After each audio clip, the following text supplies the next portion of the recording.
ও আমার প্রিয় বন্ধুগণেরা, এখন আমি আছি একটা খুব সুন্দর জায়গায়, দেখবে নাকি? এই দেখো, দেখেছ? এই দেখো, এটা হচ্ছে বঙ্গোপসাগর। এই যে বলা হচ্ছে না ঘূর্ণিঝড় ঘূর্ণিঝড়, 22-23 তারিখে একটা ঘূর্ণিঝড়ের কথা বলা হচ্ছে।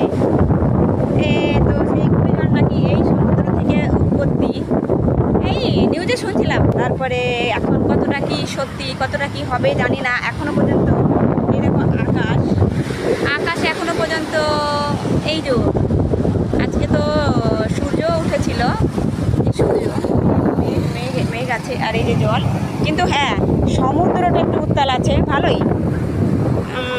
অন্য যখন আসি উত্তাল থাকে, কিন্তু আজকে একটু বেশি উত্তালই দেখা যাচ্ছে।